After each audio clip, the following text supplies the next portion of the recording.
I'm your host Blob, and this is Blabspike.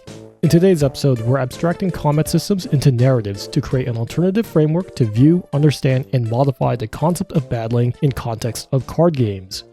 If you fancy this type of content, or you just fancy me, like the video, leave a comment, subscribe, hit that bell, do all that jazz. And of course, if you want to read the article that I'm narrating from, check out the link in the description. Combat systems in the most basic sense are the translation of conflict or its development into tangible game actions. I don't want to dwell too much on semantics, but I would also stretch the definition of combat to include modes of engaging in non-combative competition, like targeting a player with the robber in Settlers of Catan or using a draw 2 in Uno. As a result, combat systems could encompass a variety of mechanics, such as arming units, sending them off to battle, maneuvering them, calculating results of a fight, etc. Given the widespread nature of combat and its ease of grokking, it shouldn't be a surprise that game designers spend a lot of time tweaking every little detail until their combat system feels just right. While these details are important, spending too much time tunnel visioned into individual aspects will often cause designers to lose sight of the bigger picture. What those details amalgamate into, and how players interact with that final product is just as, if not more, important. Although it's tough to talk about combat systems generally because there are so many details that are specific to each game, I'd like to invite you to take a step back with me to view combat systems more broadly and a bit more abstractly. Though the history of conflict, its consistent gamification, and the validity of non-combative game systems could be interesting topics all their own, I want to focus on how combat manifests as part of card games. I'll mostly be covering traditional creature battlers for the sake of brevity, but many of these talking points should be applicable and adaptable to other genres and practices. Many games dictate that combat is a premier method of advancing the game state through presentation. For example, having entire phases of the game structure labeled after combat, such as battle phase. Others might bring attention to combat through incentives. An example of this would be designing systems and cards around combat being the most efficient method of reaching victory. Many games do both to varying degrees, but why is it done so often and why does it generally work? I posit that there are two main reasons.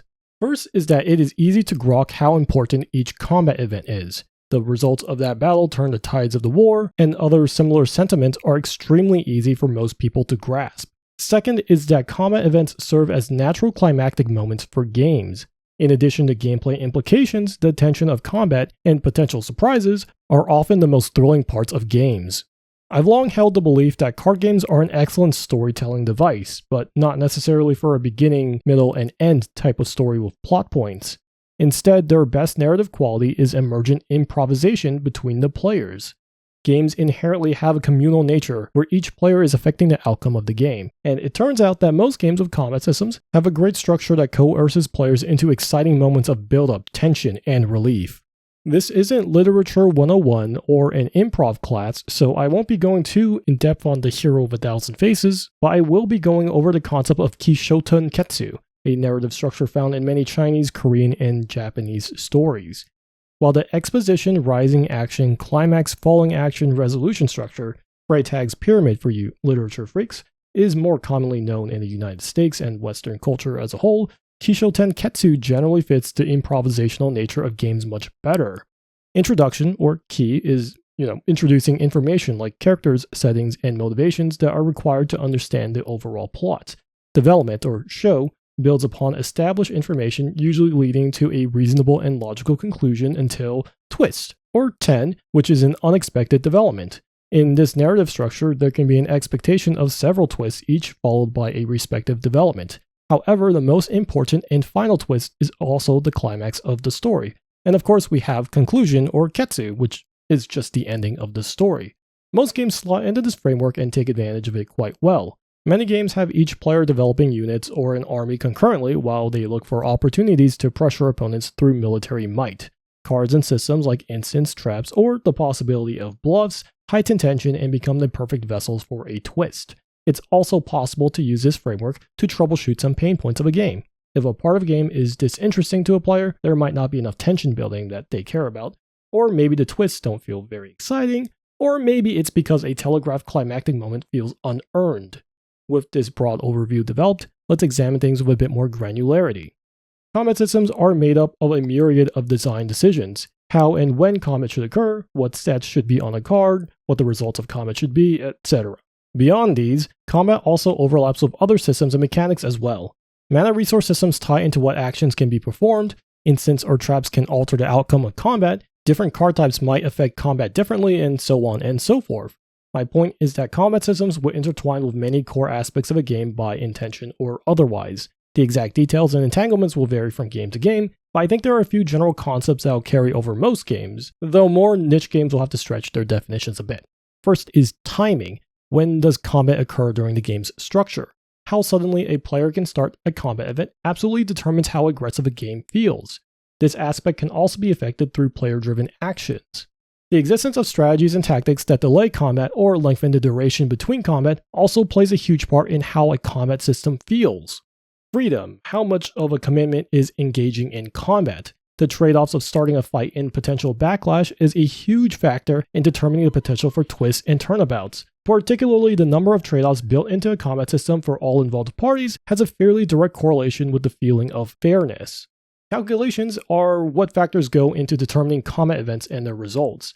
How much are the results of these conflicts foreseeable? Strategies and tactics are a huge draw in most games, and the complexity of resolving combat walks on a thin line between providing depth and obfuscating intrigue. Other aspects, such as stats or combat-relevant effects, can also meld into determining how complex the calculations in the combat systems get.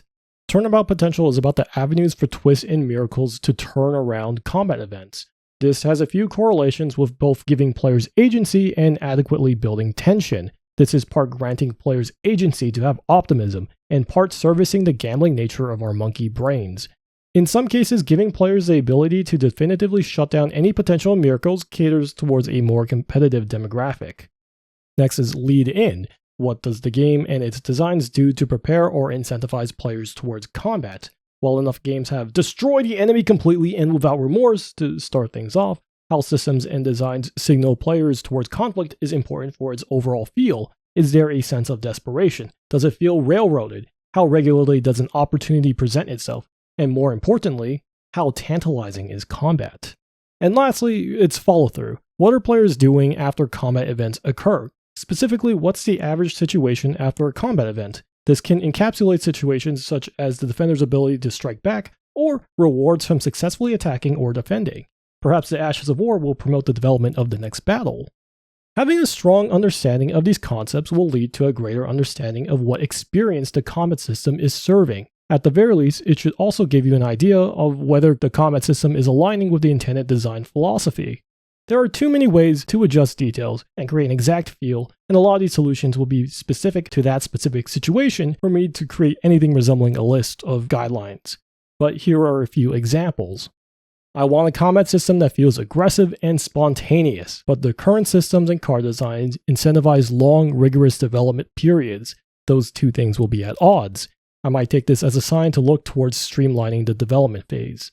I want an aggressing player to feel risk, but I made any and all attacks have no trade-off. I'm not providing any risk for the aggressive player. Perhaps I can look at some metrics such as follow-through or freedom to give tools to defenders and let them hit back. Or maybe some additional restrictions can be placed on the aggressor to really make those engagements a commitment. I want a combat system with simplicity. Overloading it with various types of calculations puts that desire at jeopardy. Of the more mainstream card games, traditional creature battlers mostly take the cake. And among those games, I want to categorize the combat systems they have into three broad narratives as an exercise and to illustrate a method of viewing things through this framework. Magic the Gathering has what I would call a siege narrative. Some combat systems feel more like sieging an enemy stronghold, though it's possible to have smaller scale combat events. A unique aspect of siege combat systems is the grouping of several individual units during combat and having defending players assign blockers. Additionally, the development of units and game plans tend to be slower paced. Altogether, this usually means that combat is often treated as a long-term affair, as each side takes part in a cycle of development, combat, and rebuilding. To my knowledge, this is one of the rarer forms of combat system narratives. When it comes to timing, generally combat will occur during the middle of the turn. Players are often encouraged to take game actions before and after combat happens. When it comes to freedom, combat is usually pretty restricted, with all units having to take their attacking or defending positions as part of their group. Calculations can vary, though the larger scale conflicts will necessarily make calculations more complex in short bursts. Turnabout potential is usually slanted towards the defending player. However, this doesn't mean the aggressive player can't turn it back on the defender. Strategies are usually developed gradually. Tension tends to build slowly throughout the game and over the course of multiple combat events, and there is usually a development or rebuilding period that is significantly higher stakes than previous turns. This gradually ramps up over the course of a game. Yu-Gi-Oh! And Pokemon TCG have what I call a showdown combat system, which are characterized by containing all combat events to a specific phase and minimizing the ability to interfere with that combat. This usually means there are very few non-telegraphed mechanics, effects, or cards that will change the outcome of combat. But that doesn't mean there's no risk of interaction. In fact, I'd say that most games of a showdown combat system do have some form of telegraphed interaction, such as trap cards in Yu-Gi-Oh! Many showdown combat systems place so much of its emphasis on combat that there usually is no incentive for a main step 2. In fact, many of those games, like Pokemon or Texas Hold'em, use combat to define the end of the turn. Showdowns usually occur at the end of the turn, or at the very least near the end. There's usually very clear rules for engagement, and systems would usually exist to funnel units into exciting matchups that highlight their individuality. I might argue that showdowns could even be the most restrictive of the three narratives. A lot of calculations will end up occurring for matters outside of individual combat events. More emphasis is placed on the lead-in to set up successful showdowns. Among combat systems discussed in this podcast, showdowns have the greatest turnabout potential. However, they tend to be telegraphed, sometimes in the form of a bluff, or have a degree of randomness. Strategies are usually developed explosively fast. A bulk of game actions take place during the lead-in, and jockeying for advantage starts much earlier than the actual showdown. As a result, there's a lot of escalation in tension very quickly, and each player will probably have expended a fair amount of resources after combat. As a result, the following development and rebuilding period will usually be around the same stakes as before, though that's not to say it's impossible to raise the stakes. Hearthstone and many recent creature battlers have what I call a skirmish combat narrative. Many card games in recent years feature a singular large main step in which combat events can occur as one of many actions. This flexibility allows combat to be more freeform and gives each player the ability to weave in game plan development between combat events. This necessarily means that players are likely to adapt their combatants to the role of guerrilla units and engage in consistent small-scale encounters. Among the three categories discussed here, this is the loosest narrative structure by far. Combat can usually occur whenever during a turn, and skirmish combat systems have the greatest amount of freedom, especially in terms of sequencing and when their units are allowed to fight. Combat can start and stop at a whim and is very adaptable to the will of a player. The combat calculations in skirmish combat systems tend to be simpler to make way for the emergent strategies that pop up as a result of this freedom. These combat systems tend to have the least amount of turnabout potential per individual combat events. Instead, they try to focus the turnabout potential or retaliatory plays on later turns. The lead-in can vary greatly, but generally there's less tension being built between each combat. Instead, tension tends to come from the result of combat and its implication on the game's strategic landscape. And the follow-through is usually very adaptive based on each player's inclinations and the responses to their opponents. Generally, any rebuilding period is very short. I doubt that any of these games were designed to fit these arbitrary labels I've made up, but the reason I mention them is because they make immediately obvious what the draw of these combat systems are. Magic often gets the label of feeling more tactical and complex, when a lot of casual play is far from that. It often feels more like a gradual tug of war. Yu-Gi-Oh! Shows its manga and anime roots by regularly building hype in its showdowns, and Hearthstone's more casual nature shows up in its scrappier skirmish-based systems. These three narratives don't encapsulate every possible combat system. In fact, there are plenty of games that mix and match a lot of different aspects and build their own sort of appeal. One way to broaden the application of these labels is mixing them up. So let's bring MonsterCon into the fray. It is something I would describe as a siege skirmish. MonsterCon, just like Hearthstone, uses one large action step each turn and has its combat events be individual actions.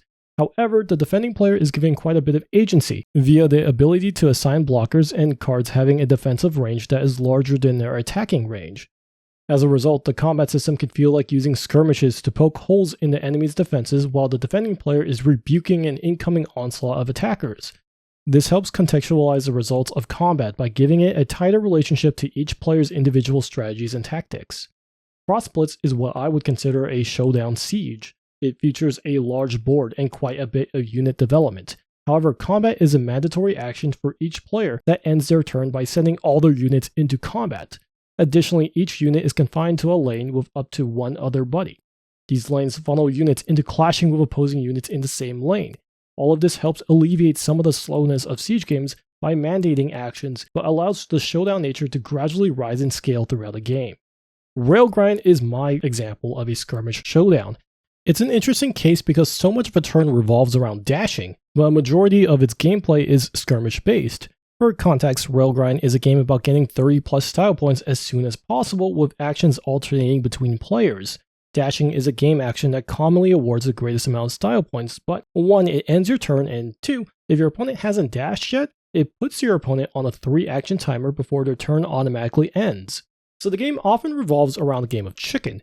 Who is the most efficient in setting up their most effective dashes? Who loses the most by greeting too much and having the dash second? And who gains the most from having 3 actions an opponent can't interfere with since they have already dashed? These 3 examples aren't necessarily 50-50 splits of each narrative, but they do show how merging different strengths of the narratives can improve an existing strength, mitigate a weakness, or even create a new axis of engagement. Before we get too far into it, I want to be clear that these categories are not an attempt to create and definitively label genres of combat systems. After all, games are complex and multifaceted. A siege game like Magic isn't particularly siege-like if each player is piloting balls-to-the-walls aggro decks with massive amounts of burn damage. If a match of Yu-Gi-Oh! Has each player slowly building a board over time, it ends up being more of a siege than a showdown.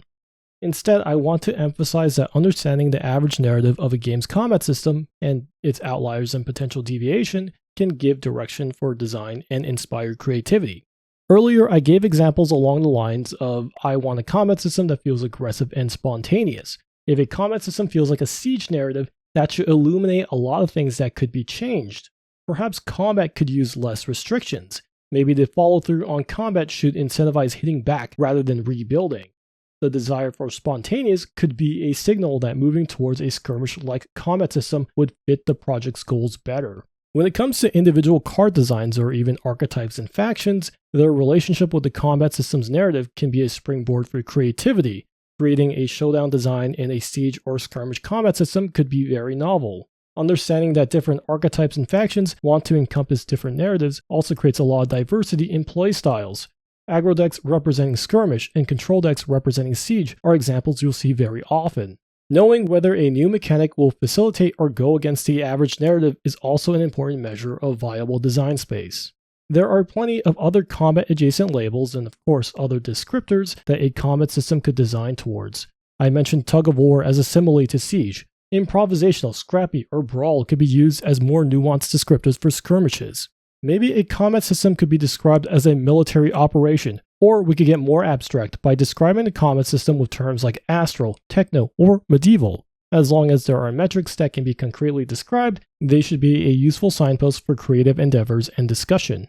Keep in mind that it's easy to go too far and start describing a combat system with esoteric phrases. Just look at how ridiculous any discussion of genre or categorization gets with media like music or film. I'm sure Guerrilla Candlewick R&B means something to someone, but it's just garbled nonsense to the layman. I'd like to slightly reframe that perspective though. Discovering an aesthetic interpretation that is highly personal to yourself is invaluable for giving your creative voice a platform. Just remember that these narratives are ultimately an interpretation of a creative work. Others will come to their own conclusions, and even within yourself, interpretations will evolve and change over time. I wrote mainly on bigger picture stuff, but all of this is certainly applicable to specific cards and mechanics as well. Super cool big boss guy, a mechanic that can cause its users to lose if used recklessly, a trap that turns the tides of battle, etc. These are all narrative experiences that elevate individual designs, and having a strong understanding of their workings helps manifest them more concretely. What qualities does something need to feel like a super cool big boss guy? What would make a mechanic dangerous to its user if used without wreck? And what is a way of flipping a battle on its head? Ultimately, understanding the narratives that designs create and figuring out what they mean to you is invaluable for creating context. That context, whether it's recognized subconsciously or otherwise, is similarly invaluable for evaluating the value of a design. Personally, the concept of this podcast was one of the final puzzle pieces to get me from designing to hopefully make something good to designing something to provide an experience. And even beyond that, realizing what kind of experiences to start designing for. Hopefully, all this yapping helps you too. Adios.